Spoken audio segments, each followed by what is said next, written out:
Welcome, everyone. I'm Gerald Curtis here at the East Asia Institute. I used to be a professor in political science department. Now I'm a researcher and run we call the Japan Research Program here at the Institute. And this is one we just inaugurated this program a few months ago. And I'm delighted that Mireya Solís has come today because she's one of our first speakers in this program. There'll be more events during the year, so keep your eyes, look out for signs about things that we're doing here. But today it's a real special pleasure for me to welcome Mireya to Columbia and to the Institute. We've known each other for a very long time, and we haven't seen each other for a very long time. But I follow her work closely, and especially this new book, which is for sale. So don't leave the room without getting your copy. It's hot off the press. It is a wonderful book. I've told her that, and I don't usually speak so glowingly about books, even in front of audiences. But this is a really good book. And it's a very important book. It will tell you things about Japan and how things are changing in Japan that I think people don't fully appreciate. And this book is very good, especially because it doesn't only talk about Japanese foreign economic policy, which is what she's best known for being an analyst of, but about domestic politics, domestic and foreign policy, and security policy. It's very comprehensive, and I'm sure she put an awful lot of work and effort into writing such a comprehensive book. And we were talking, when you publish in academia, it's 6 months, 9 months, a year after you finished it before the damn thing ever comes out, because the press always takes so long. But so this book, she said 9 months, right? From the time she put her pen down to when the book was published. But when you read it, you think she wrote it up until yesterday. And that's because she has real insights into what's going on, and she kind of anticipated the direction of Japan-Korea relations, of Abe's security policy, of what's happening in international trade. So, but this is time for her to talk, not me. As you know, she's at Brookings. She runs the East Asia program there. She's the Japan chair at Brookings. When we first met, she was actually teaching at Brandeis, and then moved to American University in Washington. And from American, and she said to me a little while before, she got the policy bug. She went to Brookings, and that's where she is now. So, and she has to pay her. The only thing she did wrong in her whole career was she didn't come to Columbia for graduate work. She went to another school that you may hear of. She got a master's and her PhD at Harvard, but we forgive her for that.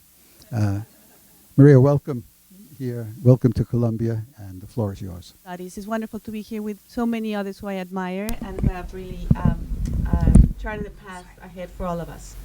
So let me then start a little bit about why I wrote this book and how I arrived at the argument that the book sets out. And what I tried to do with this book is to do a deep dive in Japan's 30-year transformation. Much of this period has been referred to as the lost decades. And this has become such a dominant frame that I have been very worried that in the common perception, it has been assumed that for decades, 30 years, what Japan has experienced is flat-out stagnation, and therefore that nothing much has happened, and therefore that we should not pay attention to Japan. So a very common view is that Japan has had very low growth, dysfunctional politics, and passivity in international affairs. And when you actually spend time and look at what has been going in Japan, this has not been a period of continuity, of stagnation. There's been a lot of change in all areas, in the economy, in politics, in the dynamics of policymaking, in the diplomacy, and certainly in the country's international role. So what I wanted to therefore capture in this book is what has changed. And of course there are areas of continuity. But it's important to acknowledge that there are some very profound challenges that Japan still faces, and they're not going away. But nevertheless, that Japan has made progress in some areas. And therefore, that there are lessons of things that Japan has done right and things that Japan has not done right that are important for more and more countries.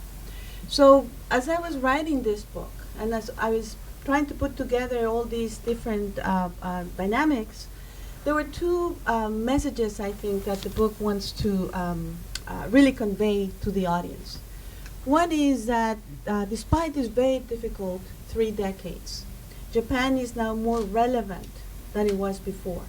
Because in many ways, the challenges, the policy questions that many nations are facing today, Japan faced them first. So when you think about demographic decline, that is certainly the case. When you think about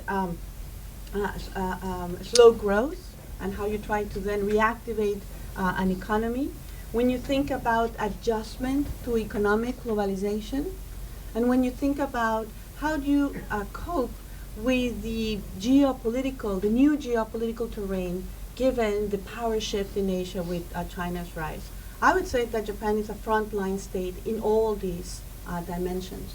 And therefore it's important to pay attention for how Japan has been addressing these issues.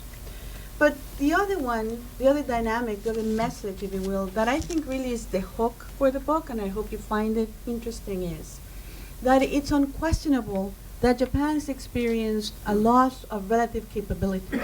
Certainly a deflationary economy takes a toll. Certainly the fact that Japan operates with restrictions in its defense policy while others are building their militaries very actively. Certainly all of that has an impact on Japan. And nevertheless, this is the argument of the book, Japan has become more important to the geoeconomics and the geopolitics of the region. So basically the puzzle, if you will, that the book sets forth is how is Japan doing more with less? Why is Japan now a more important actor in the geopolitics of the Indo-Pacific despite this process of relative decline? So that is the question that the book is trying to address. And let me then tell you a little bit about the answers that I offer in the book. So I was asking then, what are some of the factors that have enabled Japan to be more proactive in its foreign policy? And it took me 5 years to write this book because I felt that I could not just stay in the field of foreign economic policy and find the right answer, that I needed to look at domestic developments and their connection to Japan's foreign policy and its international role. So there are some things that changed inside Japan and some things that Japan is responding to in terms of how the international environment has shifted. And both are important. And I wanted to capture that interaction between what has changed in Japan and why this new environment is creating an incentive for Japan to step up if it wants to maintain its security and it wants to maintain its prosperity. And the argument I make is that, bottom line, social and political stability in Japan have enabled a more proactive foreign policy. So let me break that down and try to give you some texture to the argument. And there are many things that the book looks at. But if I were to capture 2 essential domestic dynamics, this is what I would focus on. First is that the populist wave that has created so much turmoil in the industrialized West has actually missed Japan. Japan has not suffered this all-out backlash against economic globalization. You do not find Japan riding the horse of economic nationalism. You do not see, like in many other industrialized democracies, steep social and political polarization that have created gridlock, that have created turmoil, and that have in many ways produced an inward turn.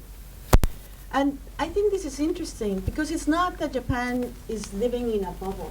and is not experiencing the same pressures that in other countries have facilitated what I would refer to as the politics of grievance. In fact, Japan has experienced these same pressures. Japan lives in the same world we all do. But I would make the case that Japan has managed these pressures differently. And what I mean by these pressures, let me highlight some. One, of course, is economic globalization. And we know here in the United States how much that has informed the political debate with the so-called China trade shock, for example, and the notion that as many developing economies became integrated into the multilateral trading system, that the middle class of the industrialized world suffered, that factory workers were the victims, if you will. Well, Japan actually has experienced economic globalization very intensely.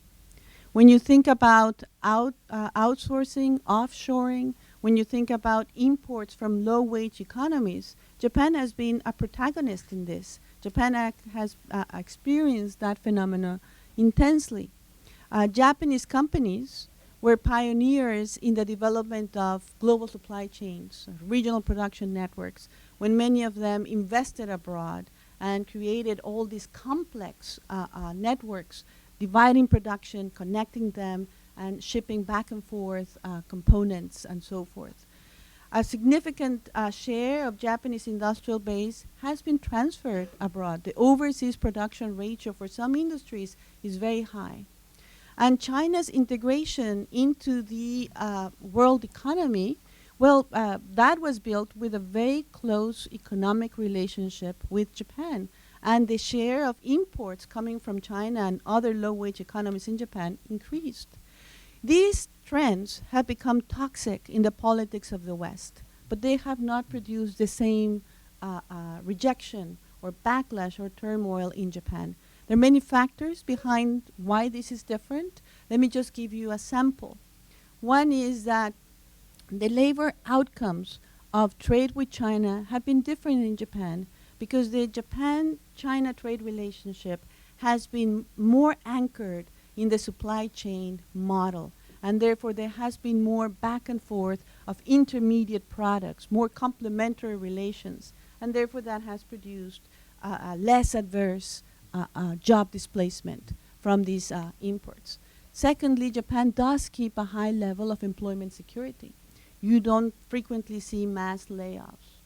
And Japan does have a very robust safety net that ameliorates many of these dislocations that come from trade or technological change. So I think that you need to dig into these complex set of issues to understand why in Japan there is no significant globalization pushback. Now, this doesn't mean that there have not been people who have suffered from economic change. That happens in every society. And Japan does have a problem here with the rise of non-regular workers. And there is a there's an asymmetrical cost in the sense that most of these workers are actually female part-timers. So I'm not trying to paint an over-rosy picture, but just to show that there is a depth and a nuance and complexity as to how Japan has dealt with these pressures that has allowed the country to retain social cohesion and democratic stability. Because you don't see in Japan populist leaders trying to undermine the legitimacy of elections, the integrity of liberal representative institutions, despite the fact that Japan does have a problem of income inequality. You know, the signal achievement of Japan in the post-war era was the creation of that middle-class society. And most people in Japan still self-identify as middle class, but nevertheless, income inequality has increased, so much so that Japan now is on par with many of the G7 countries. And nevertheless, we don't see Japanese democracy.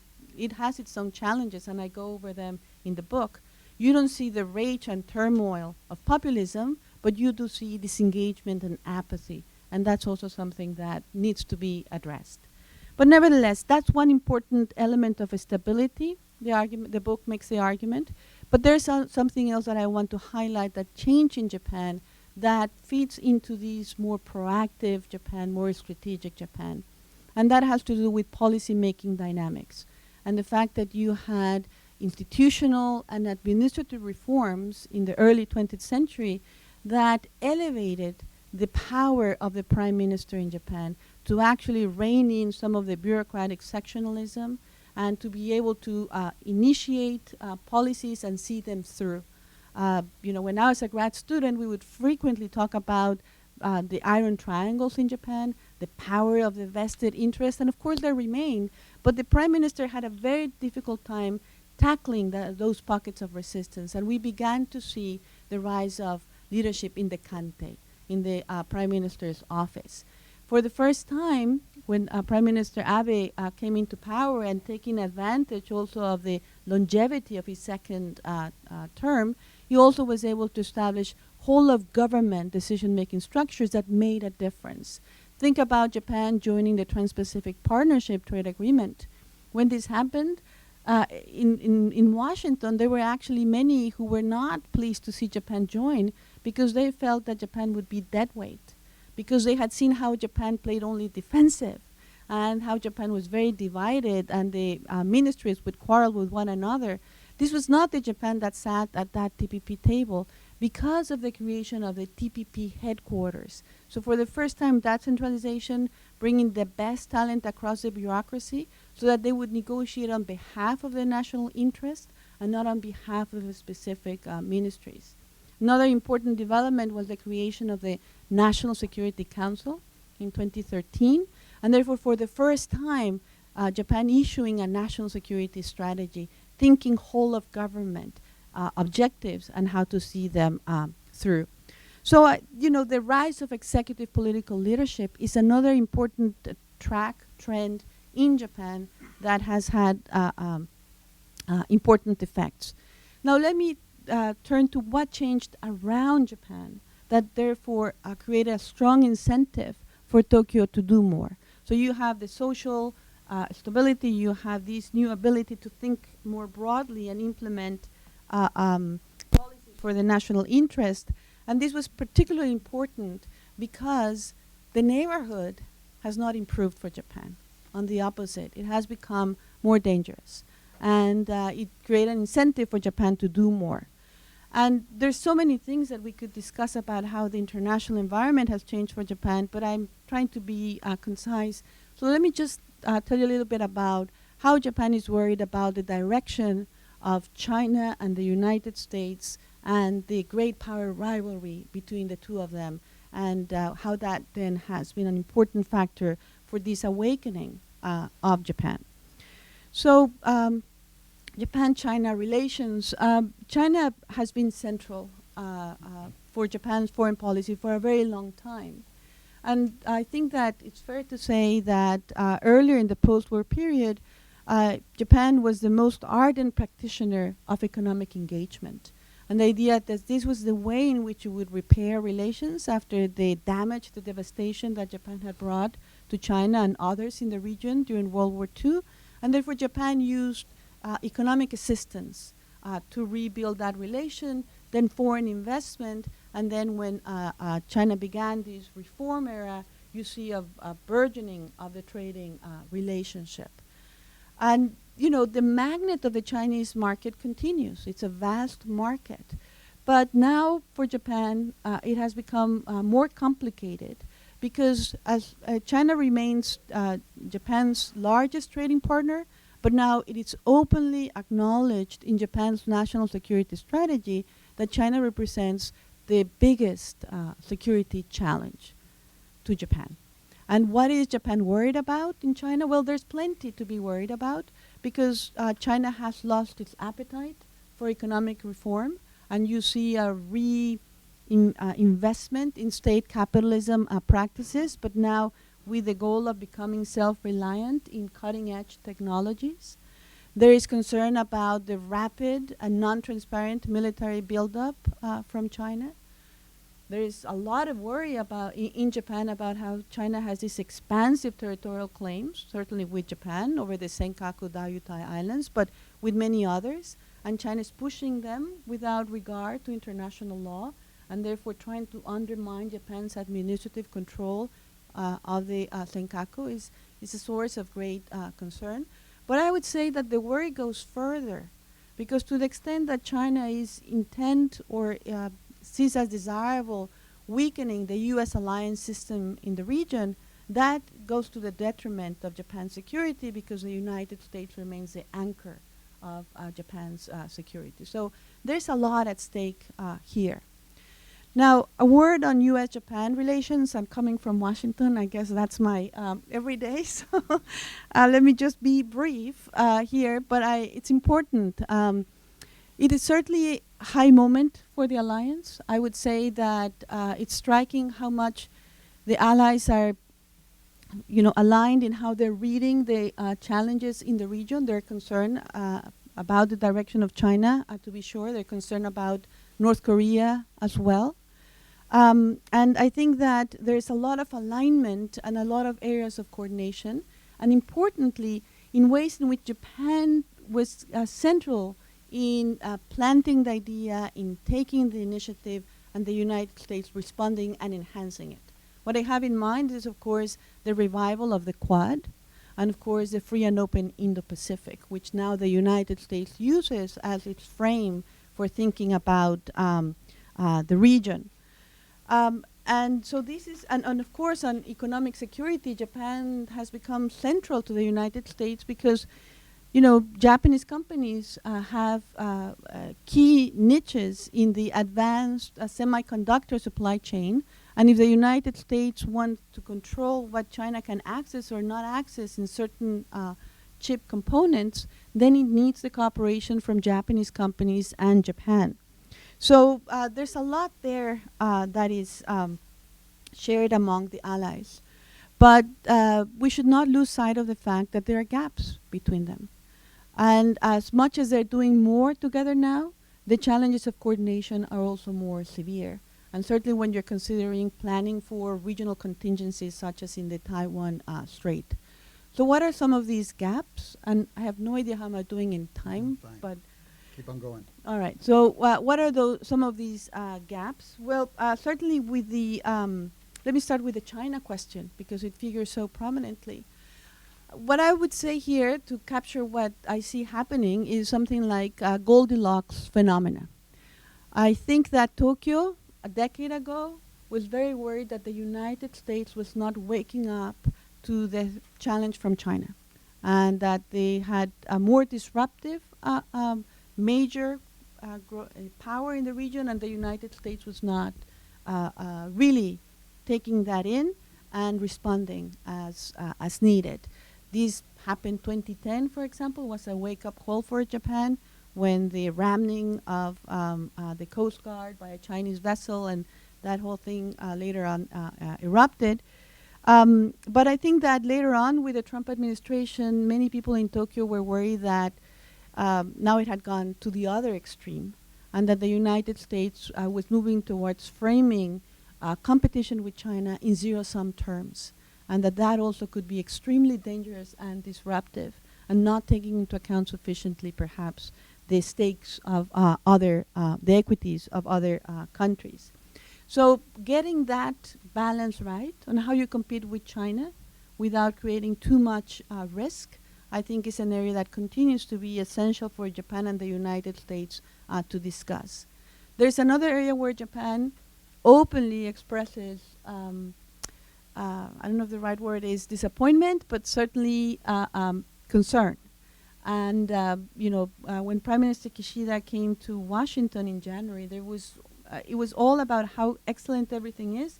The only request he had was for the Americans to reconsider the CPTPP, the Comprehensive and Progressive Trans-Pacific Partnership. And this goes to that essential gap that from the point of view of Japan, if the United States is serious about competing with China in a smart way in the region, then economic engagement has to be central to the proposition.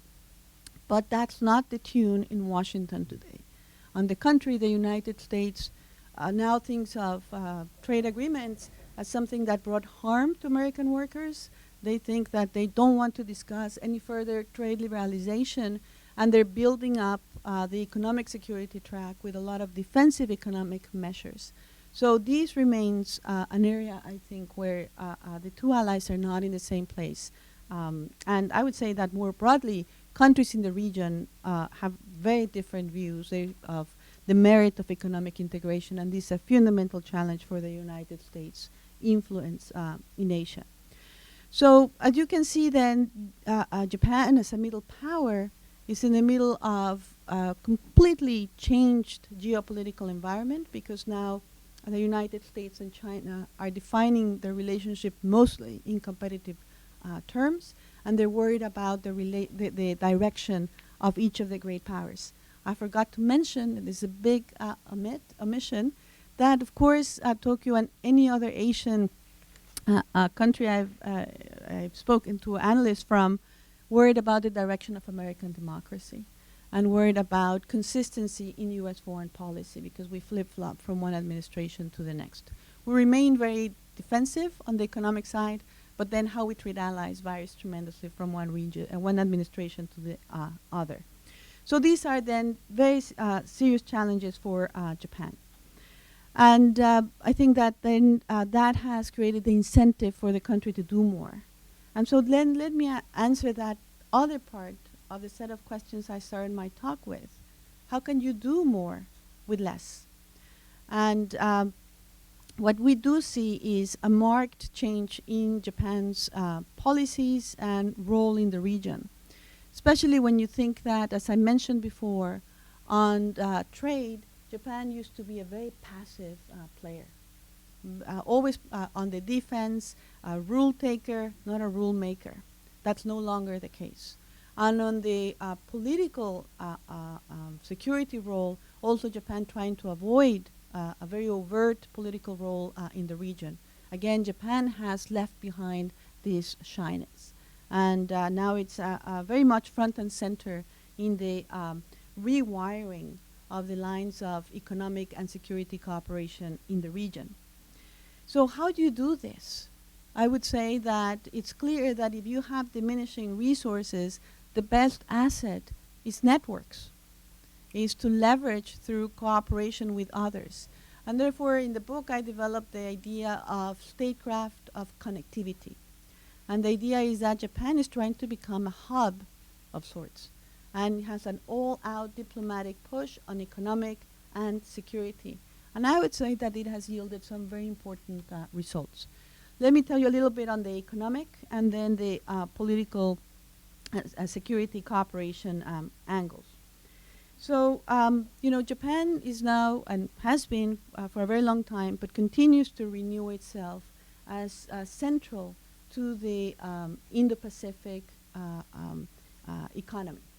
And some of it is through the private sector. Japanese companies, as I mentioned before, have invested very heavily in the region. They developed supply chains.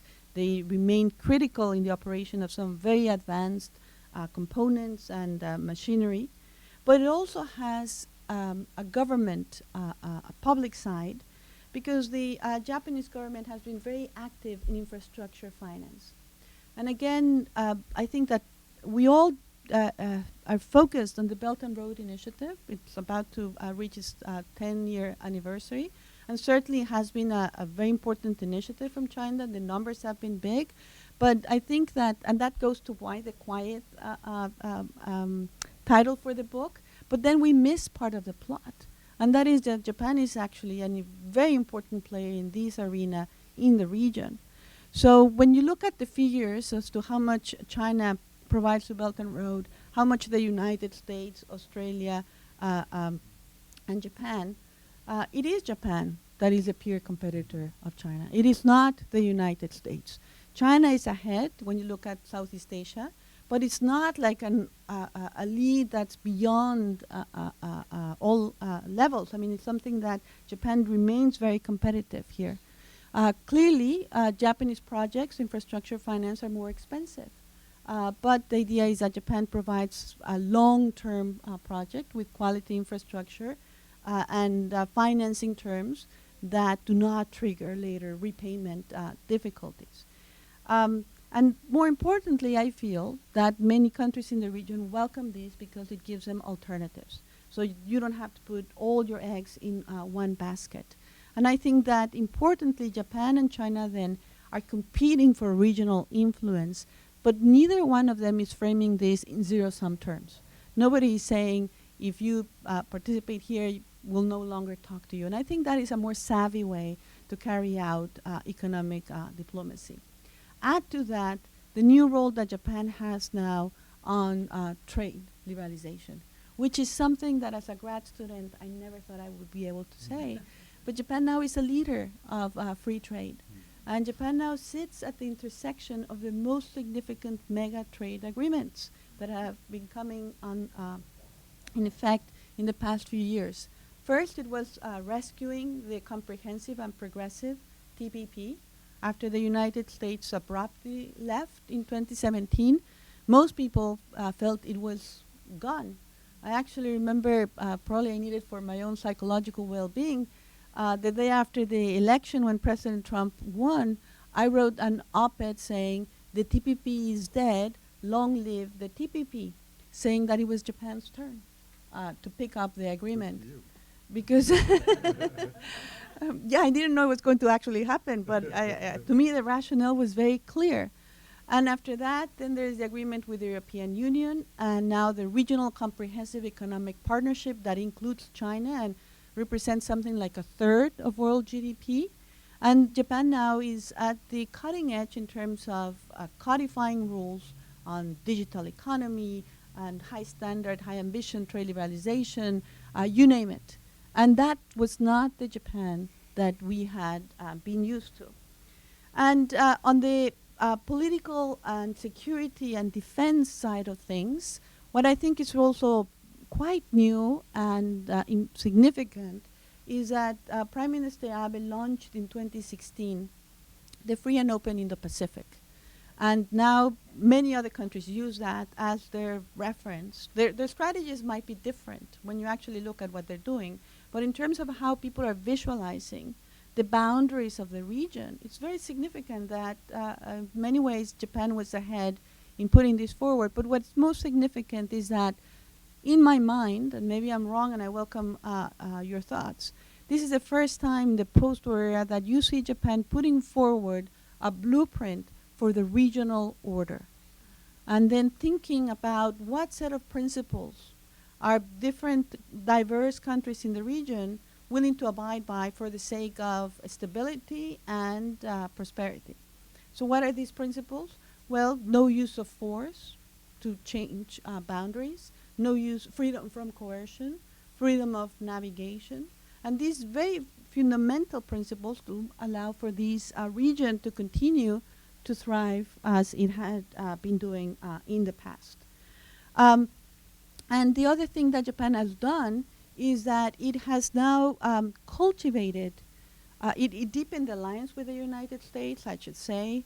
It revised how it interprets the Constitution to allow for limited collective self-defense. So Japan is doing much more with the United States because of that. But importantly, Japan is also diversifying its security partnerships. So it has stepped up its engagement with Australia, with India, with the UK, and with countries in Southeast Asia like the Philippines and Vietnam. So, one thing that the book does is that it has a table where it tracks how much security cooperation now Japan has with different countries. And it's actually quite significant, but there was an empty box, and that's something I didn't get to with this period between finishing the book and getting published, and that is cooperation with South Korea. And now we are in a very different place right now because there is a prospect that there could be more cooperation between Japan, the United States, and South Korea. And I'm happy to get into the specifics of that. But I just want to bring it to a close with another very important set of issues, I think, that I want to leave you with. Japan has done a lot with less, but it's not going to be an easy ride going forward. And therefore, if there's anything, maybe I've been at Japan hand too long, I don't want to be seen as overly optimistic. There are challenges ahead. And Japan has some good, has accomplished a lot and can use that to continue to navigate what comes. But let's not mistake ourselves and think that it's not going to be difficult. In a nutshell, I think it's very difficult to be a network power. That's another way to describe what I've been calling these all-out diplomatic push in a fracturing world. And the geopolitics are becoming harder, and I think it's going to be testing what Japan has been accomplishing so far. So why I say this? Well, think about all the shocks that we have been dealing with just in the past few years. Is the pandemic closing borders. It is growing threats to Asia's peace, both through the reckless testing of missiles by North Korea, but also China's use of coercion against Taiwan. That's a really difficult situation there. War in Europe, again, the idea that you could have large-scale invasion taking territory by a Security Council permanent member, that I think has shaken many. And importantly, the weaponization of economic interdependence. So again, we are now moving to a new normal where we are seeing economic interdependence through a national security lens.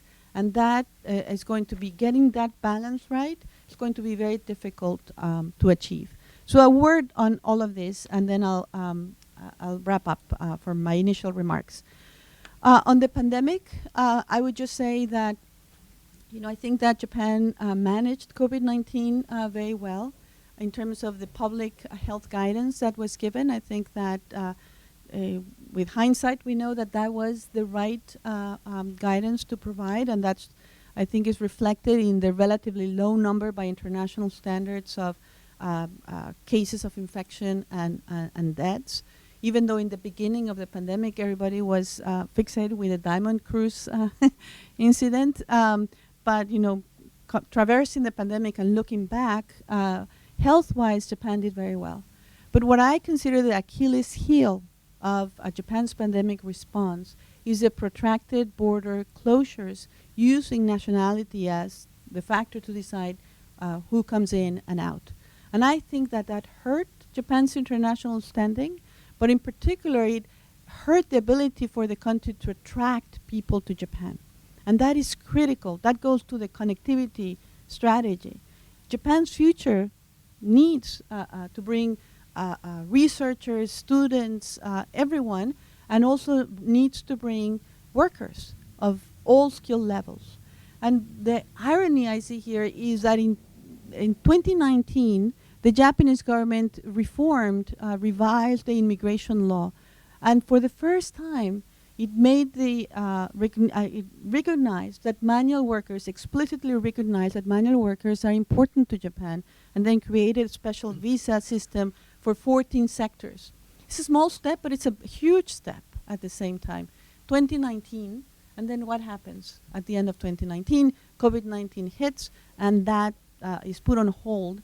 And I therefore think that Japan has now, because it's competing with many other countries who are experiencing demographic decline, now it's going to, it's really hard, but you have to make sure that you create that system of support to bring in workers. And this will be also required for the digital transformation, which remains another very important challenge for Japan. So opening up and remain connected in that way is important.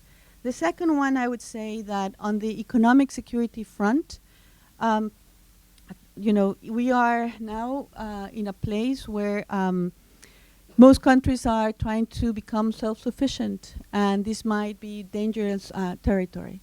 And where using the national security card willy-nilly is going to bring a lot of friction and could also result in some very significant economic opportunities being lost. I see Japan again ahead of the pack in trying to think through these issues. And Japan passed last year the Economic Security Promotion Act, which is a first step to think through how we're going to think about some critical technologies, some critical infrastructure, and try to increase supply chain resilience. But this is just the first act. And at the same time, you have the United States moving very swiftly. And in the export control decision of October 7th last year, the United States has now adopted a new theory of the case of what it takes to compete with China. And the notion is that in the past, it was about having a sliding scale approach, that as long as you stayed ahead of China 2 or 3 generations in a specific technology, we were in good shape. That is no longer the case. And what we heard from National Security Advisor Sullivan is that there are some key technologies that, because of China's civil military fusion practices, it's important to delay as much as possible China getting a hand of it. And that changes the nature of what you aim to restrict from reaching China. And that had immediate repercussions in some technological, export control restrictions. And the request now for U.S. allies to coordinate accordingly. So, the supply chain resilience, it could be friendshoring or it can be onshoring. There's a possibility for a lot of tension there as well. So this is an area to watch for. And finally, I would say that because we live in a more dangerous world, this is also difficult for a country like Japan, who, despite the very significant changes in its security policy, the adoption of a new national security strategy and other documents last December, nevertheless retains very strict limits on the use of force abroad. And therefore, what I worry sometimes, especially in the Washington discussion, is that because Japan is changing so much, that the expectations are now too high as to how would Japan respond to an international crisis. And that comes in the Taiwan Strait context a lot. So it is very important to understand what has changed, what has not changed. I think that the Japanese public, after Ukraine, has a different mindset about what is needed in terms of boosting self-defense capabilities. But overseas combat missions for the SDF are something there's no appetite for in Tokyo. But the waters remain choppy, and let me just say that nevertheless, despite all I've said, no one in these more uncertain times can achieve its goals to try to promote its security and its prosperity on its own. So I think that the basic insight of Japan's statecraft, that networks matter, is a right instinct. So I think I close the book saying, I think this makes Japan more relevant for what's to come. Thank you.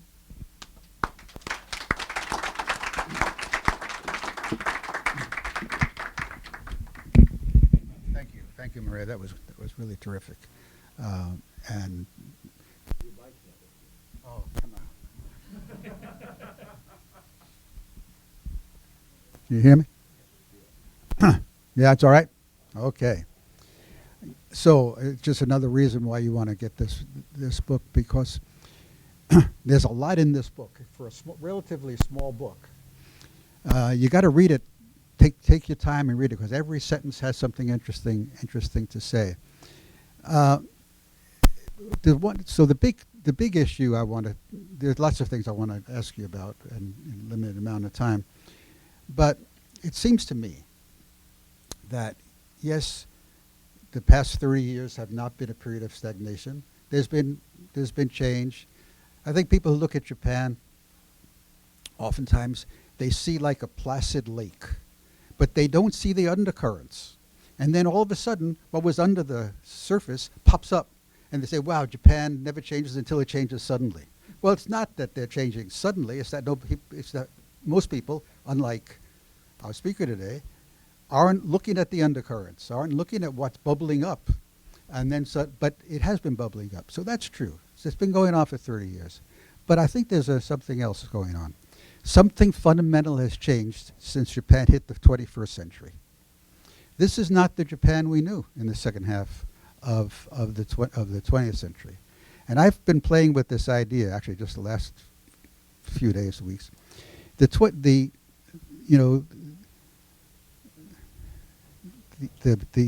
beginning of the 21st century for Japan was more or less in 2210. In other words, the lost decade became two lost decades. And it's the end of the second lost decade, around 2020, where are we now? Yeah, so 2210, right? It's at the end of the second decade when things really begin to change in a fundamental way in Japan. I think this is really a key point. So, around those 2210 years, you have a global financial crisis, the Fukushima atomic plant meltdown, the Tohoku earthquake. You have the Democratic Party come to power in Japan and then lose power in Japan. And you have, I think, a sense among the public and the leadership that if we go on the way we're going on, we will slowly sink. And what was interesting is that, yeah, we know we're going to sink. There's really not much we can do it kind of idea. And we're sinking and we have to do something about it. Very different. And where Japan lucked out was in 2013, getting a prime minister who said we're sinking and we got to do something about it. That was Abe. That was a big surprise because when he was prime minister the first time, he had no economic strategy. He was all about, Tsukushi Nippon, beautiful Japan, and constitutional revision and so on. Well, he comes back a different person. Why? Because the world had changed. He had seen it, and he knew they had to respond. And Japan had changed. I think this is really, really critical. So, I think the 21st century started in Japan 10 years after the end of the previous century, and you should not underestimate how important this is in fundamentally changing the way people see things. Yeah, a lot is, when I went back to Japan after not being there for 3 years because of COVID, first time in 50 years that I hadn't been in Japan, for some period of time every year. One of the most depressing things was turning on TV for one of these morning news shows, and people talking about what the problems are. It's the same conversation they had in 2018. 3 years earlier, nothing had changed in the conversation. Oh, we have a terrible problem of, demographic problem. We need more immigration, but we can't really have more immigration. All kinds of issues. Education, government spends less and less money on education. That's no good, and kids don't want to travel, go overseas, and so on. But, so I don't want to paint a rosy picture, just like you said. You don't want to paint a rosy picture. But there's so much change, and in her book and in her talk today, one area that she highlights this change is in the way the Japanese see their strategy, the international economic strategy. So, actually, so she pointed out something that I wasn't aware of. When Japan entered the 21st century, Japan style, that is around 2210, Japan had not signed even one free trade agreement. 20 years, 2 decades later, Japan boasts 21 FTAs. 23 years before. 21 FTAs, covers 80% of its total trade. And then it took the lead, as you talked today, in saving TPP. At first, Abe said, he kind of said TPP is over. And then he reconsidered, right? And I guess with the Australians in particular, decided you got to try to save TPP, and then the Americans will come back. Every time I go to Tokyo, I meet with political leaders. One of the first questions asked me is, when is the U.S. going to kind of come join the TPP? And it hasn't stopped. So Kishida comes to Washington. You got to really get it back. Anybody who says that and thinks it's possible doesn't understand American politics. But they have to say it because they believe it, and they really believe that would be so important. So it's still not clear to me, and this is a question for you. What happened that that free trade agreements, which Japan was not pushing and was resisting, and then these regional trade agreements, RCEP, TPP, suddenly Japan is the leader in pushing them forward. Why, and how did it get away with it without the Americans getting angry at them? Because the Americans didn't just kind of lived with it. And then when they realized what was going on, Japan was the leader of free trade in the region. And we become protectionists. Who would have imagined this 20 years ago? So what's your answer? Thank you very much, Jerry. So, I think that why Japan became a champion of free trade. One is, first of all, because Prime Minister Abe was finally able to undermine the veto power of the agricultural lobby and could negotiate with more ambition. That was a very important first political battle that he won. But with Abe's reform program, I think also his political compromise by excellence. So it's not that he completely disregarded the agricultural lobby. Some of the most sensitive, the 5 sacred commodities, were kept off limits. So it was a compromise, but nevertheless, the agricultural lobby could no longer keep Japan away from the TPP. So that was, I think, one first political battle that allowed him to bring Japan into the TPP. Now, and he did also because he was thinking of the foreign policy considerations. There's a very important speech that I cite in my previous book that looked at the trade question in more depth, where he makes a connection of how these trade agreements are not just about the economic benefits, but it's about a country having ambitions for international influence. And certainly, it was about how finally we make trade an area where both the United States and Japan work together, getting past that previous era of trade friction. So Japan is, the bride that wants to go to the altar, and they really want to commit to this. And then it's the United States who gets cold feet at the end of the negotiation. And think about how remarkable this is. It's the first time when Trump took the United States out of the TPP, it was already a signed agreement. It's not like, there are some negotiations that never gelled and then nothing happens, but this was already a signed agreement, and many countries were already undertaking the ratification processes. So I think that, as you said, there was a moment where Tokyo was hesitating as to whether indeed, once that the United States was gone, does it make sense for us or not to continue? I think that there were different things that made Tokyo stay put. One is that it was clear that there were going to be testy waters, and this became an insurance mechanism.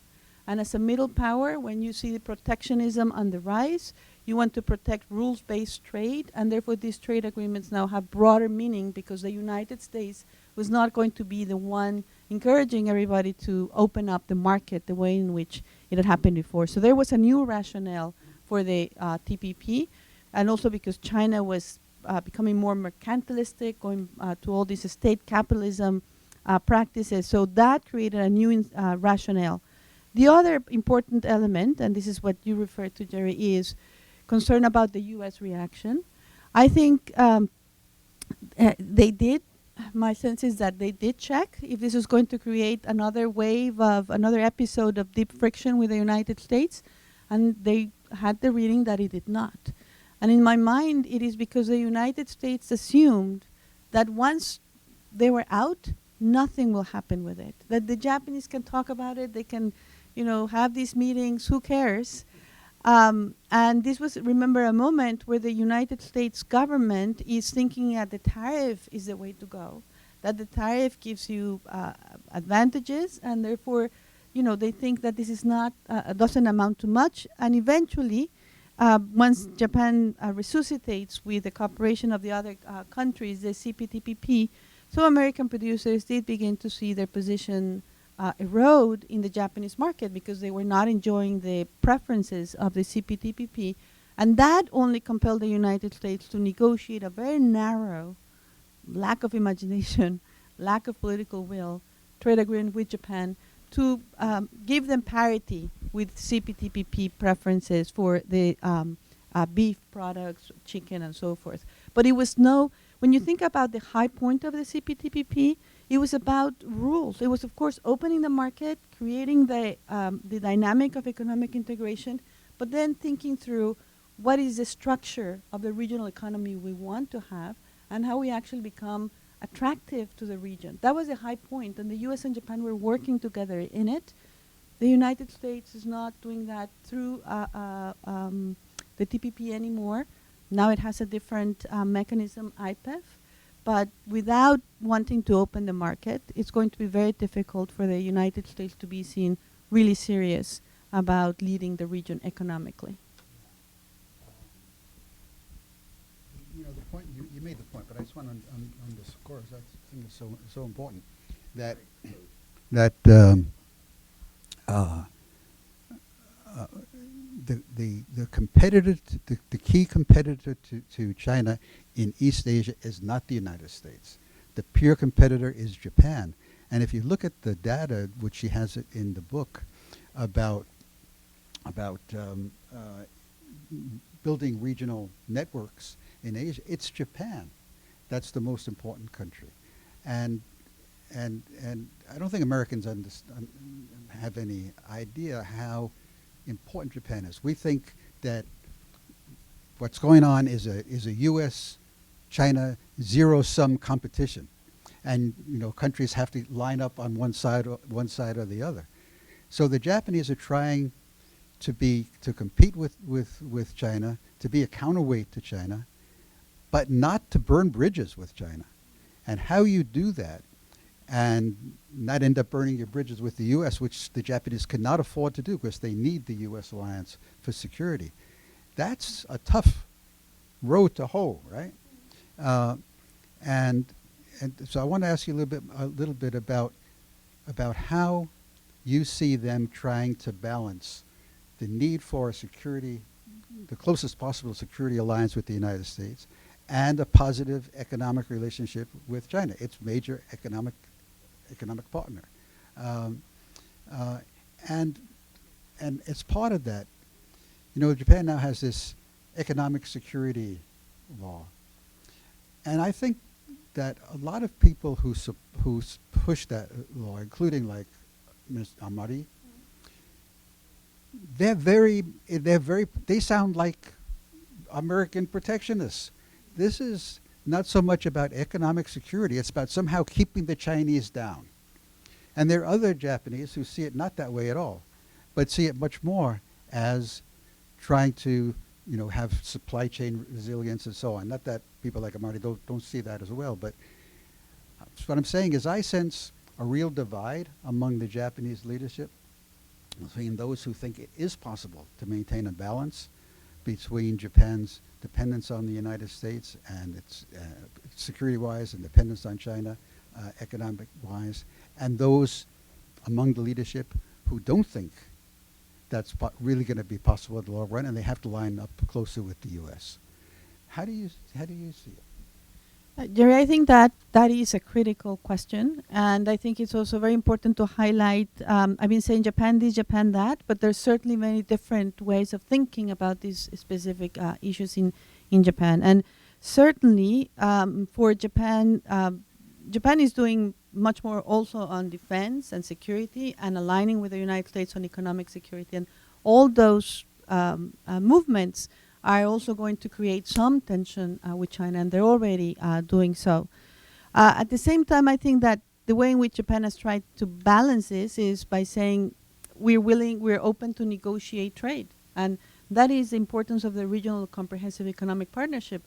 Think about the politics here in the United States of saying, let's have a trade agreement with China. We had the stage one with China that was basically, under the threat of tariffs, and it was not a very happy negotiation, and nothing really changed. But the message of let's have further economic integration with China here in the United States is almost politically untenable.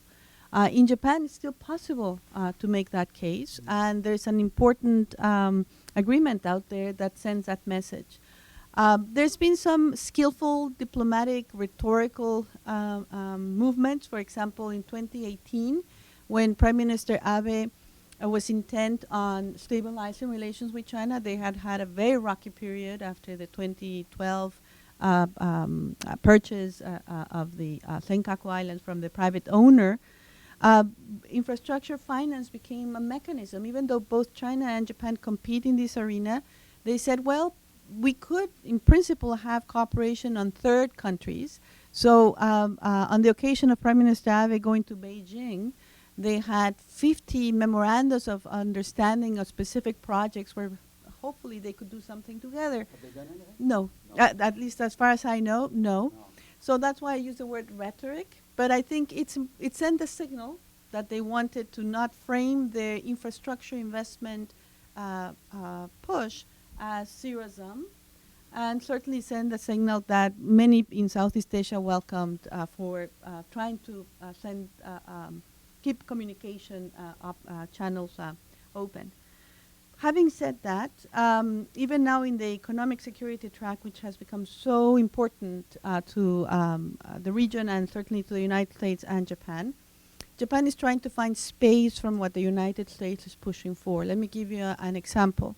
On the export controls, after the October 7th decision, because Japanese companies are critical, they produce some production equipment that is essential in semiconductors.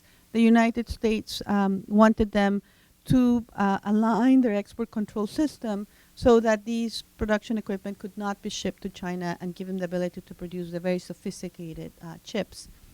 Now, this was an agreement that was reached in December. There was no public announcement, there was no photo, there was no shaking of hands, but we all know the agreement took place, and Japan actually revised this spring its rules in a very technocratic way. You go to METI and you have to find the language. But there's a key difference here that's going to be, I think, a point of tension going forward for the United States and Japan and other allies. That is that Japan agreed to tighten the restrictions, but they are not China-specific, because Japan does not believe in imposing restrictions that would target a single country. Japan is targeting areas where there could be a vulnerability, a security risk, and therefore the rules apply broadly without singling out a country. And I think that this has to do with the fact that Japan remains committed to the multilateral trading system. And the more you do this kind of thing, that you have a specific, country-specific restrictions, you undermine the spirit of non-discrimination of multilateral trading system. This was also an element where there was some disagreement, I believe, as the United States just adopted and has asked for comment, this new mechanism for screening outbound investment to China. At the time of the G7, I believe that the United States wanted strong endorsement from all the G7 participants that this was a good idea. And there was, again, diplomatic language to say different countries can decide what to do. But so far, my sense from talking to Japanese officials is that a China-specific screening mechanism is not something that Japan is prepared or wants to do. So I think that that gives them a little bit more space in their dealing with China. But nevertheless, I think that as Japan goes down the path of economic security, and as you said, there are many influential voices that believe that is indeed the path to go, tensions with China will rise. And to the extent that because of actions of China and everybody else, we see fragmentation of advanced supply chains, I think that that's also going to create more friction to the conduct of relations, because people criticize that bringing China into the international economic system did not yield the benefits that we were expecting. I think that the expectations were inflated. Because China was not going to democratize because they joined the WTO. But nevertheless, having that integration can provide a ballast to relations so that they are not so friction prone, and we may be losing that. Well, I think we are in real danger of losing that, and in danger that the U.S. will push so hard on sort of stopping exports of advanced technologies and so on to China and other things to try to keep China down, that there'll be very little tolerance for allies who don't go along. And Japan so far has been able to avoid becoming an object of attack and criticism by the U.S., but I wouldn't put a lot of money on their being able to continue. And if push comes to shove, what are the Japanese likely to do? So in the end of the day, with national security trumps just about everything else, and they will have little choice but to compromise with the United States. They're so they're dealing with it right now in a pretty clever manner. And like you say, it's not aimed at China. There are vulnerabilities wherever they occur.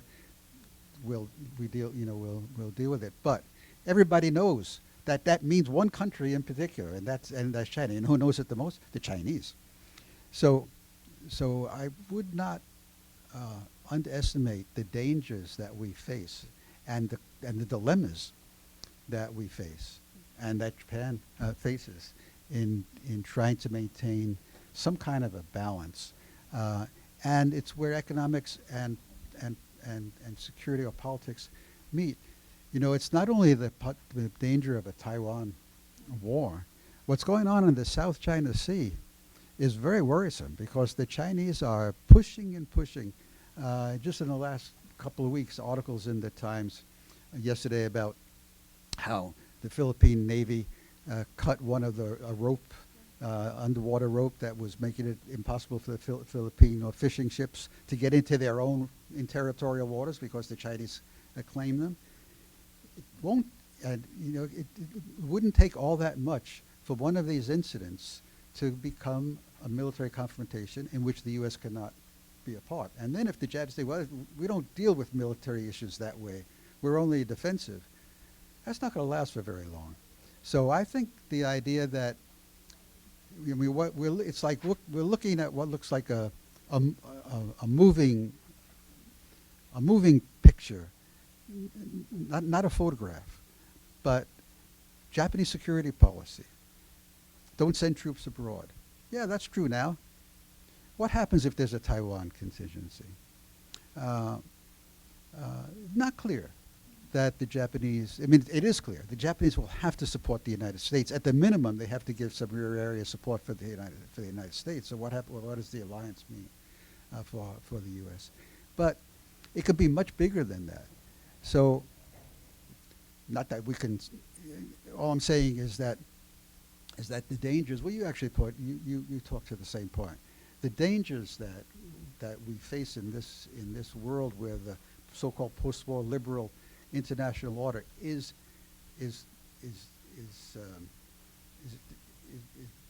disappearing in front of our eyes. And who's leading it? The United States. After all, we created this order.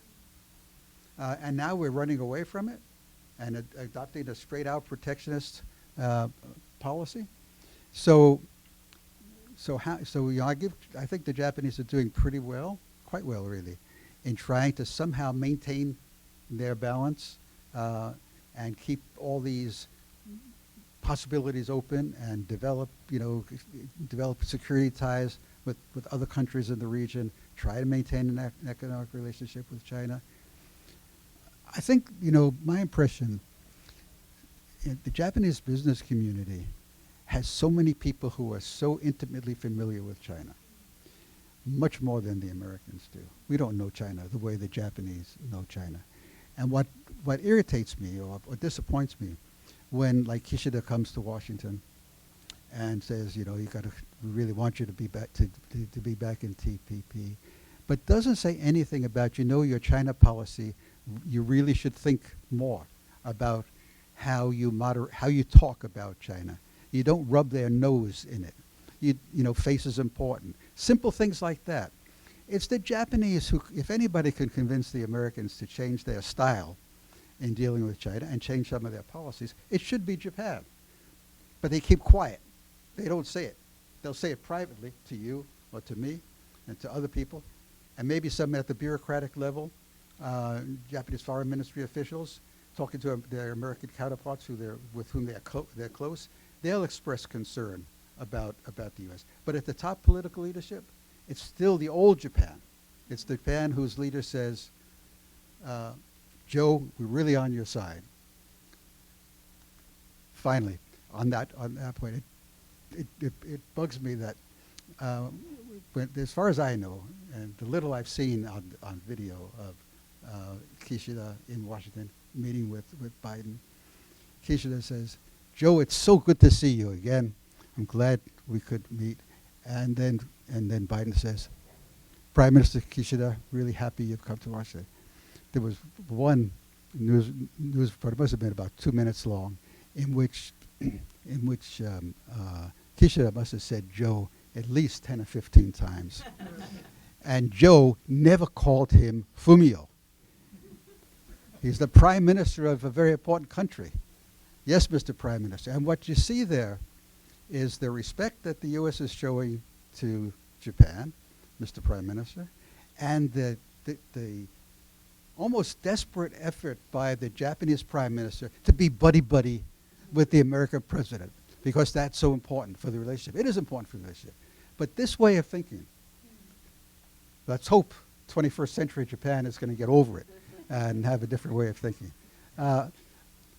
We have about more than half an hour, so I got lots of people here who have questions, and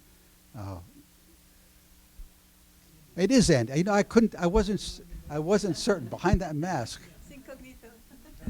My question is, the story that you're telling, is it a story in which?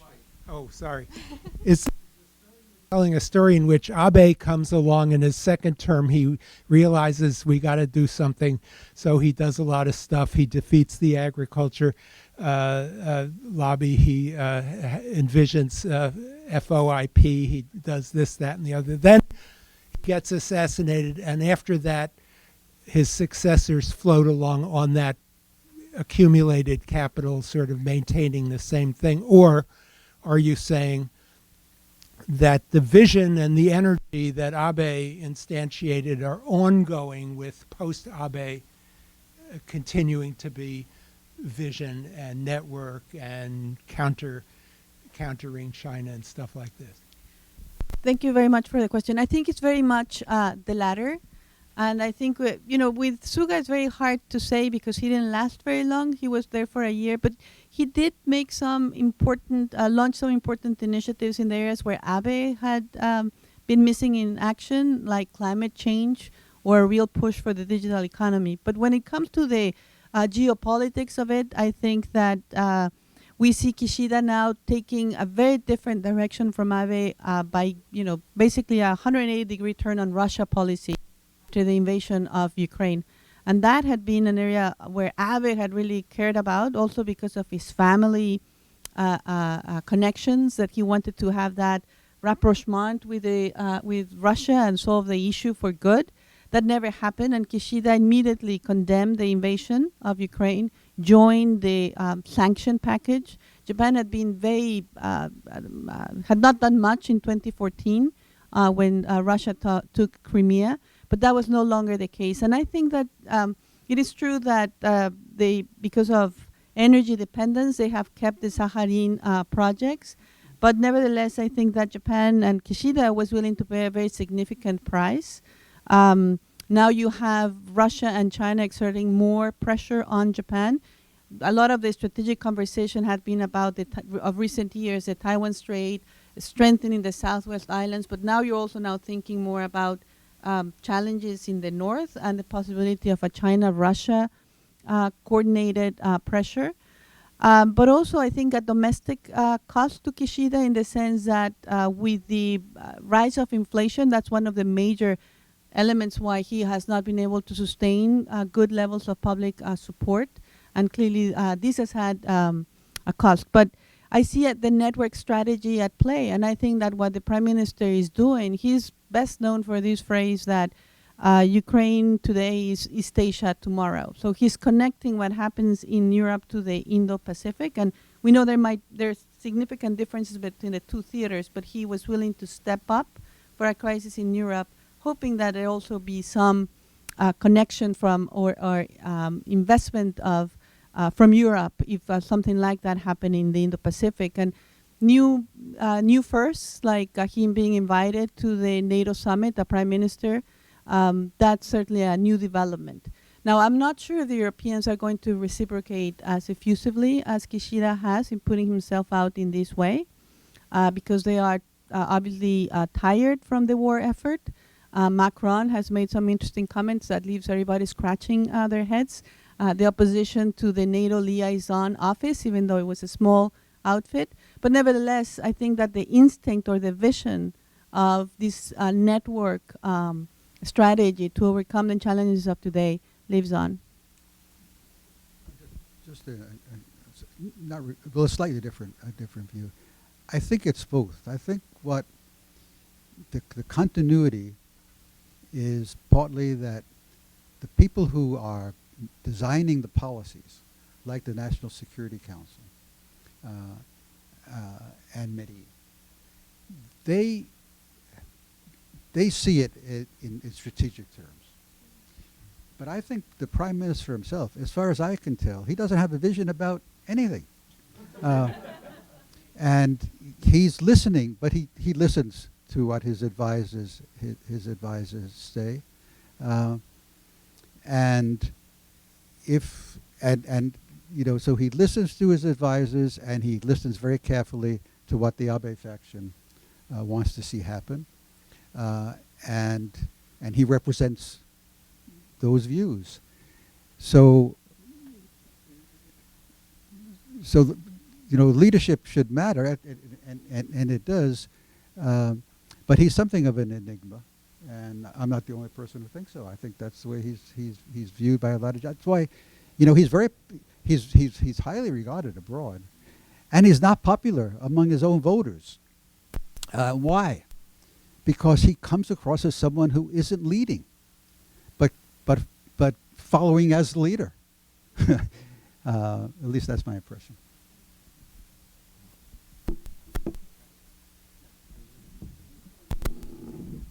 Thank you so much for your wonderful talk. My question is the point you made about this unique position that Japan has in the Asian trade and sort of economic or geopolitical network.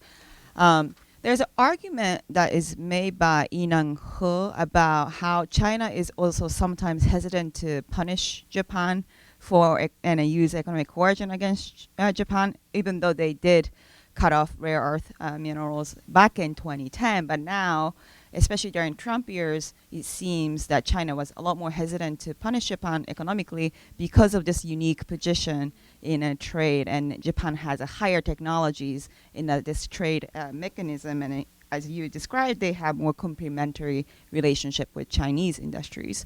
So I wonder, how that bargaining position is giving Japan more leverage over Chinese when they go into negotiation with China over RCEP. Are they more confident about being able to shape China, or are they, when they think about whether to follow United States on decoupling, do they think that that's unnecessary in some ways because of this negotiating leverage that they are provided with?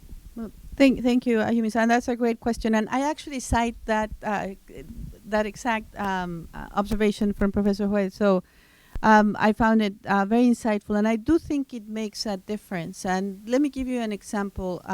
China wants in on the comprehensive and progressive TPP, and South Korea is not a member. So when South Korea is thinking about Chinese economic pressure, they don't have that to hold and say, hey, this is something that's going to affect that long-term calculus. So it does make a difference. If you are inside the grouping, you get to decide who comes next. Now, restraint is not a word that I always associate with China recently, because as much as they want to join into the CPTPP, they nevertheless have reacted very negatively to the release of treated water from the Fukushima plant, and an all-out ban of Japanese seafood imports. So it's, as much as they want into the CPTPP, that has not prevented them from reacting very strongly. And I'm sure that this is something that continues to be factored in the way in which Japan interacts with China in the CPTPP negotiations, because the argument that Japan has made is that you have to look at the whole track record of a country, and not just what you've done recently. Because I think that what the Chinese are saying is, okay, we have RCEP. What else would be needed for us to join the CPTPP? And the argument that Japan and others are trying to make, it is a whole thing. And therefore we have to go back and look at how you've been delivering or not on your WTO commitments, for one. China, I think, sees these as delaying tactics, because you never finish with the entire going over the entire track record. But it certainly speaks to the leverage that Japan has by virtue of now being the leader of the CPTPP. On the broader point of Chinese economic coercion, again, there are important lessons from Japan. When you look at what happened when China imposed that rare earth mineral embargo on Japan, Japanese companies and the Japanese government actually were able to with some agility, respond to that. And you had efforts from companies, for example, on recycling to diminish how much they needed to bring in from China. You had these public-private efforts to invest in mining operations elsewhere to diversify away from China. And I don't have the exact figures, but Japan's dependence from China on rare earth minerals went from something like 90% to 68%. Oh, and Japan took China to the WTO, and the WTO dispute settlement mechanism still worked at that time, and Japan won the case. So again, there are important lessons for how you deal with this, and you look at how the United States and other countries still very much depend on China for rare earth minerals, and they have not made significant progress to this level.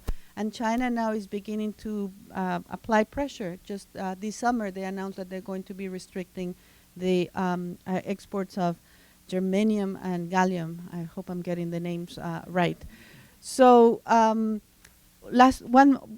last observation I will make on the economic coercion, because we have a project at Brookings on U.S., Japan, South Korea coordination on economic security, and one of the areas that we emphasized or looked at this year is economic coercion, is that China is also savvy in its own ways, and it surely, when it applies economic coercion, it does it in a way in which does not inflict self-damage to a considerable extent, right? So it is targeting those areas that it's going to send a message, apply pressure, try to play with the domestic politics so that the government in question, targeted government, feels pressure, but not that would have a significant negative long-term consequence on China. And for that reason, targeted countries have not suffered major macroeconomic damage from China's coercion. There is the example of Australia, where iron ore would have been an entirely different ballgame, and that's an area where China did not go. And Australia was able to find alternative markets for what it was not being able to send to China. And China does pay a price for these, even though they don't shake a country to its foundations. Nevertheless, it's so in your face, it's so raw and harsh that there's a price. And I'm thinking about how much China put into negotiating an investment agreement with the Europeans, and because of their own economic coercion, that has been frozen. So it is not like China can get away with everything. It is not that China can do away with even smaller economies with economic coercion. And there are ways in which you could actually build resilience from when that does happen.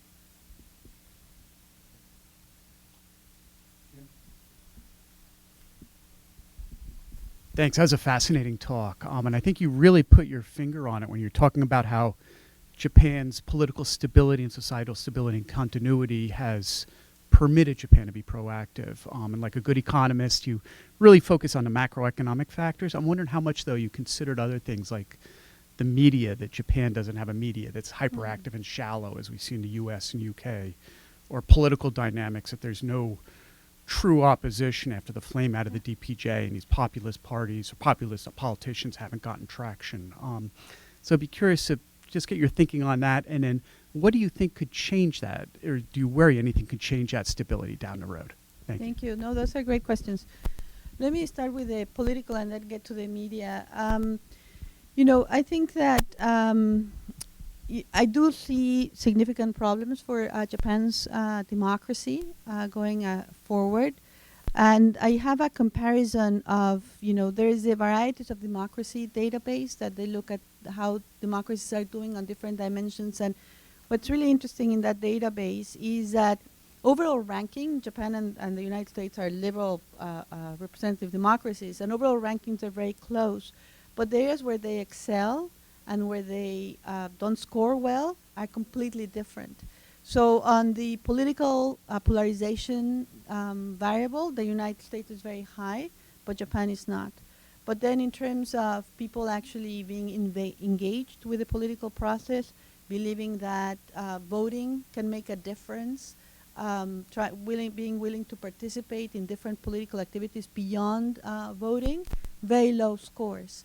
So I think that what has happened in Japan, and obviously I feel, you have here the dean of Japanese politics, so whatever I say is just warm up for Jerry. But but I think what has happened was that the way I portrayed in the book is that I see in the early 20th century a number of very important changes to the rules of political life in Japan. And of course, the electoral system was changed. And then there was these reforms that gave rise to political executive leadership and the kante.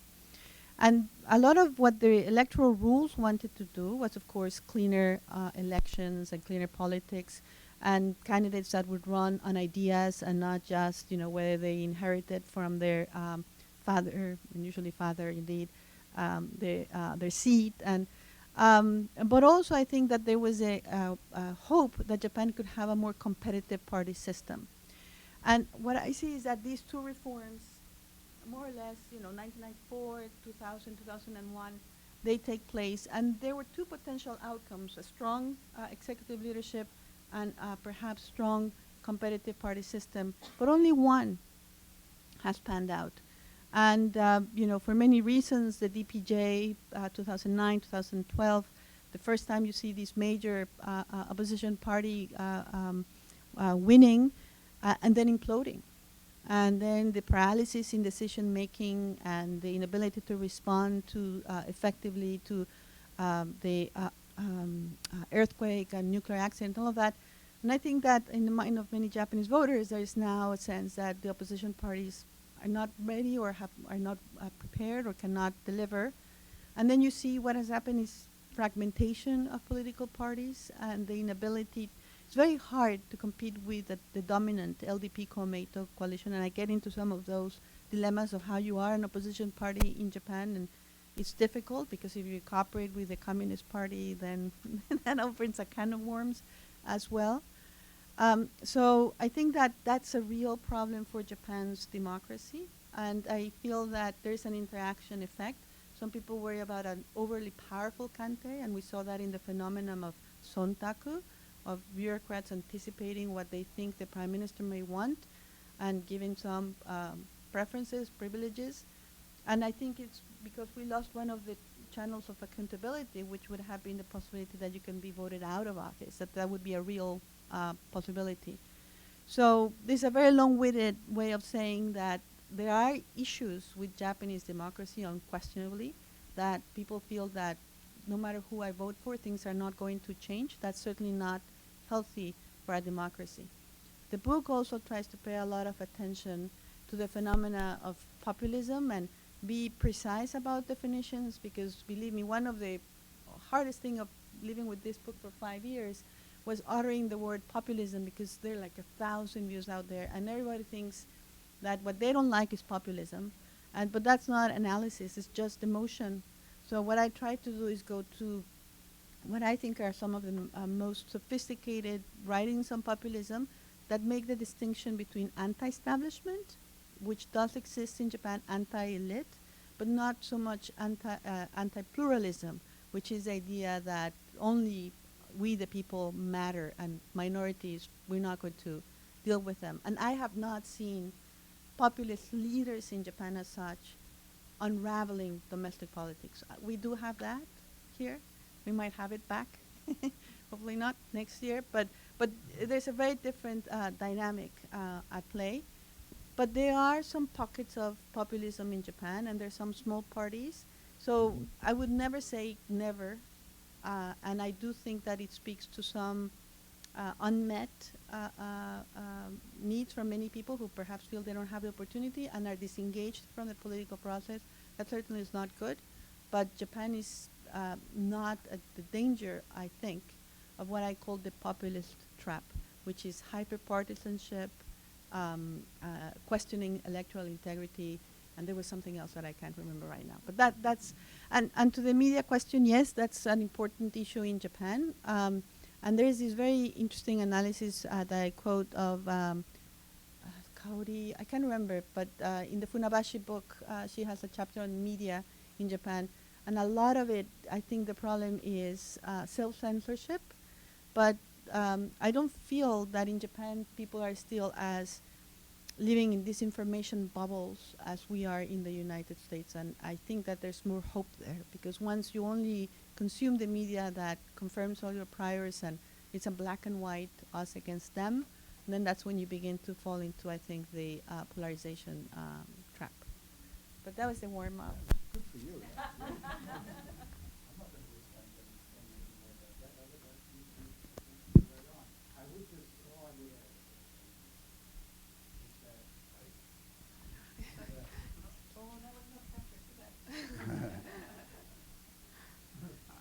I don't underestimate the possibility of significant political change in Japan over the coming years. There's a lot of discontent. But people don't know how to express it, because you're not going to vote for these opposition parties, which are not serious. But you know, the LDP is nervous, worried about Ishin, and they have reasons to be. Here's a party that, on foreign policy, defense issues, is on the, you know, center right, at least. I think it's still center, but it's quite right. So the LDP can't argue, as it did against the socialists or even the DPJ, that they're going to screw up relations with the United States and they're going to get us into trouble on the foreign policy side. And so I think there's a possibility, if the economy really tanks, if the, you know, or it doesn't get better, if you don't see wage increases that are really significant, and you see and inflation is bad, yeah, I think people would be ready to vote against the LDP. And after all, they did it in 2008. So I don't underestimate that possibility. One thing that is positive for the LDP is that the world is in such a chaotic mess that you don't want to rock the boat when it's on stormy seas. But things can change. And some things really have to change. Immigration policy, I mean, they don't have to change because Japan can sink.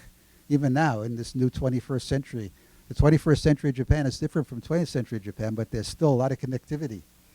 Not with the world, but with old Japanese ways of doing things, and with the way political leadership operates and thinks and so on. So these political factors, right now, they don't seem to be having the kind of impact they're having in the United States, God only knows, or in Europe. But that can change.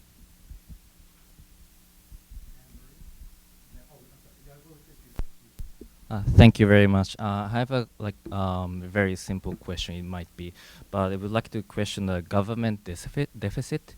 Does it gonna be affect eventually for Japanese foreign policy or national security? Because compared with other countries, we have I'm from Japan. We have huge government deficits. I would like to hear your opinion.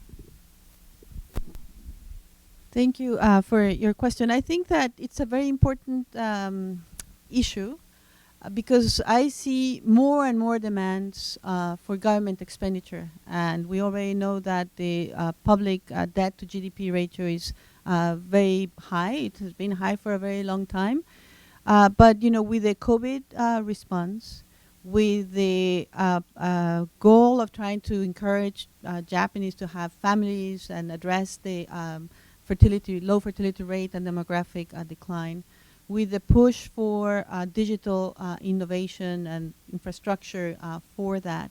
And now with the idea that Japan is going to expand defense expenditures significantly to try to reach something in the neighborhood of 2% by 2025, that's a lot of spending.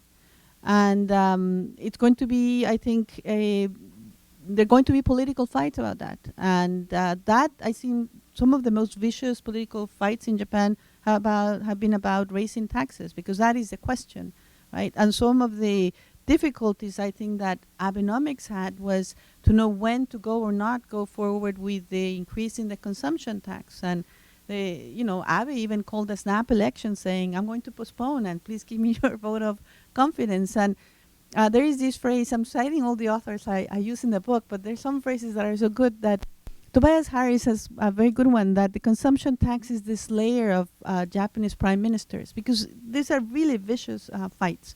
So I don't underestimate what we may be facing in the future because of all these competing demands and limited finances. And we already seeing more recently when Prime Minister Kishida said that some of the defense expenditures would have to be financed with taxes, that we couldn't just leave it to the next generation, and immediately rebuked by some heavyweight LDP politicians, and then he has punted to when there will be actual concrete plans about the tax increase.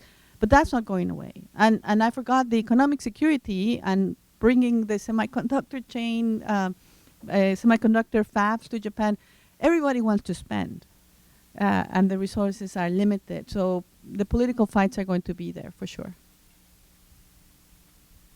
They are, but the LDP is not fighting with each other because nobody wants to raise taxes. It's too much of a danger to their political well-being. So, like politicians elsewhere, let the next generation worry about how to deal with these dates. Let's just borrow more money, float more bonds, and spend more money. So you see it's playing out right now. Kishida's come up with these economic package, and there's going to be a huge supplemental budget. There's been a huge supplemental budget ever since that system was introduced after the Second World War, and it's not subject to the discipline of MOF reviewing the expenditures as they do on the regular budget. So he'll promise a big economic package and a big supplemental budget, and then he'll call an election, hoping that the public will say, "Well, that's great," and then afterwards maybe sneak in some taxes, and the public suspects that. So this is why it's a danger. It is a big dangerous issue for Japan. At some point, they're going to have to bite the bullet and do something about paying for what they're spending. But right now, they're going to spend without paying for it.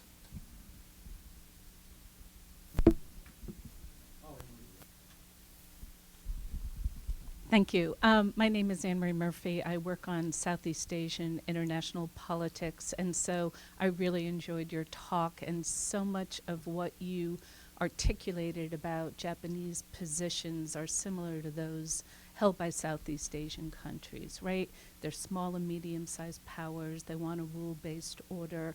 They're unhappy with the fractured nature of economic globalization because they share the same pressures on supply chains, et cetera, et cetera. They're very uncomfortable with the U.S. zero-sum. They see the need for competition as well, or for cooperation as well as competition. And your notion of network diplomacy is pretty much what they try to do through ASEAN and all of their different mechanisms. And when you look at public opinion polls, Japan is always ranked as the most trusted external power in Southeast Asia. And yet when we read Ken Jimbo and others, they say that one of the things Japan has always done in its diplomacy is completely avoid talking about Sino-US competition. But now with the new national security strategy calling China a threat, Japan has really staked a position in a way that most countries, perhaps except with the Philippines, have not. So I'd welcome your perspective on how, if at all, you see that changing and complicating Japan's ties with Southeast Asia as we go forward. Thank you. That's another excellent question. And it is true that Japanese leaders have now been prepared to vocally or explicitly call out China's coercive behavior, disruptive behavior to the regional order, and those are the terms that have appeared, say, when Prime Minister Suga or Prime Minister Kishida met with Biden when they visited the United States, and you had the joint statement. And not many other countries in the region are prepared to be as explicit. Like South Korea, for example. South Korea is warming up to greater cooperation with the United States, but traditionally has been more guarded.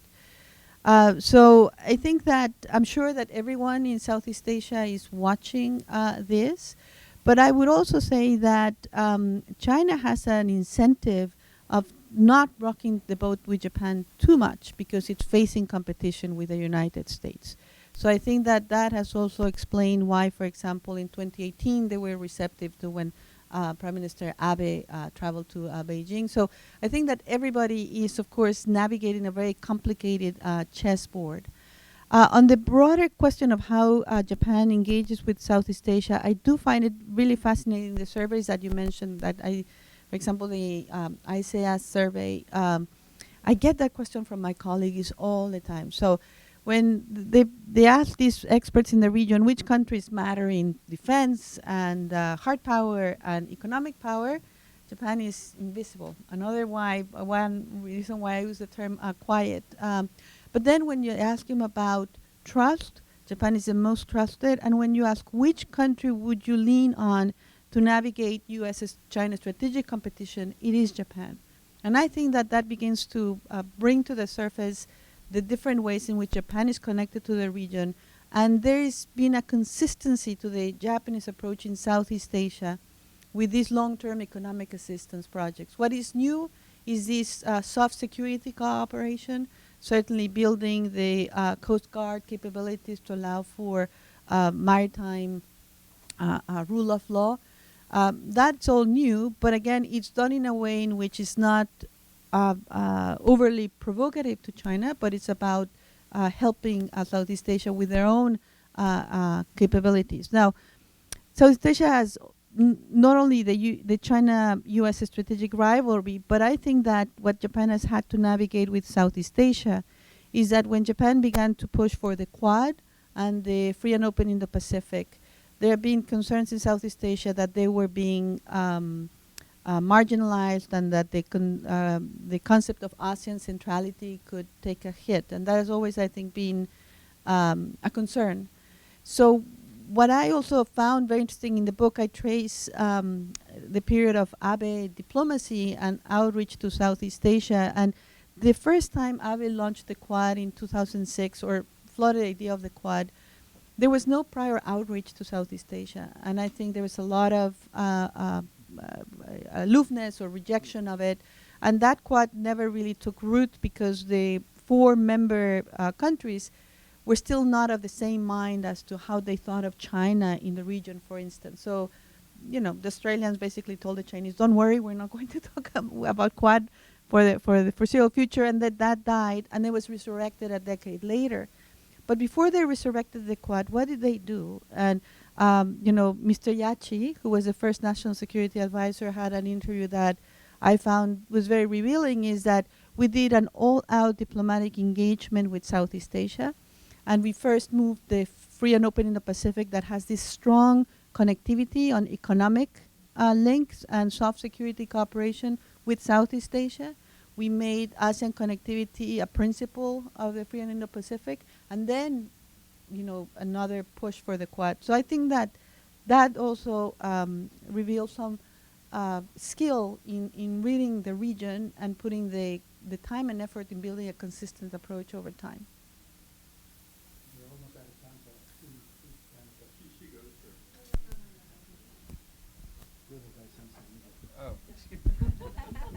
Thank you. Age counts. Hugh Patrick. I really appreciated what I thought was your underlying optimism. What do you worry most about Japan broadly? And I'd like to ask Jerry the same question if you have, but I don't know if we have time. Well, I worry that the youth might be disengaged from political life, that they might feel that the everyday concerns, the wages are stagnant and they're not traveling abroad as much as I would like. So that perhaps would be my concern, that they're not, feeling as optimistic as they should perhaps about or aware of how much has been accomplished in the past, and therefore there is, the last decades is not just what we think of outside Japan, but I think it also pervade some of the mood in Japan?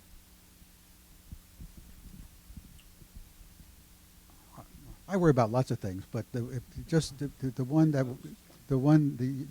most is that Japan will not have political leaders who either have the charisma to convince people that change is necessary, or don't themselves understand that that's what they need to do. So this is a real danger, that the politicians will play it safe. Japan plays it safe as it'll sink. And there's too much playing it safe. Hi, I'm Keika Honda. Thank you very much for coming to Colombia. It's our honor and pleasure to have you. And I really very happy to hear that you appreciate Japan's leadership in trade, especially like a CPTPP. That's very, very happy to hear that. Then I just like to hear your idea of network leadership and going forward. It seems to me Kante wants to read the regional leadership in finance. That's kind of I'm hearing, including both Shisanwiyo Toku, that's investment management special district that they're kind of working on to build it. And also another thing is universal healthcare. That's the area. That's the one that they have been kind of pushing for a long time, but it didn't take off. But like last week during the Winter Week, Prime Minister Kishida actually stood up along with the Bill Gates and several other ministers of the not only the region but Europe to propose impact investing initiatives for the universal health. And I was like, okay, so. But I think my question is finance is a good area for Japan to take a leadership? If not, what exactly you mean network leadership? Like which area like Japan should take a leadership? Thank you. Well, thank you, Keiko-san. It's always good to end a talk with the question you haven't addressed in the book. So, so that's for the next book. I did not really look at finance as such, and so what I meant for networks in the book was more traditional security cooperation agreements, diplomacy, but also the economic trade and infrastructure investment. Those, I think, were the core of what I've been describing as networks. So, you know, Asia has a long tradition also of financial cooperation, and there's work that's been done. And I think that Japan has also played an important role in the past there. But I'm not sure what is there are discussions now, for example, about debt relief for developing countries, and that connects to infrastructure finance. And I understand that Japan has been trying to have more of a voice because they're concerned about the high levels of indebtedness of some of the BRI recipients or other developing countries because of the COVID-19 and the food security and energy security, high spike in food and energy that has complicated the situation of those countries. So, but I'm not sure that Japan is taking the lead in those. So again, that may be another area for an addendum. So let's leave it at that. Well, these 2 hours, I think, have gone by both quickly and with a very high level of discussion of very critical issues. I think we owe Mireya a big round of applause for performance today.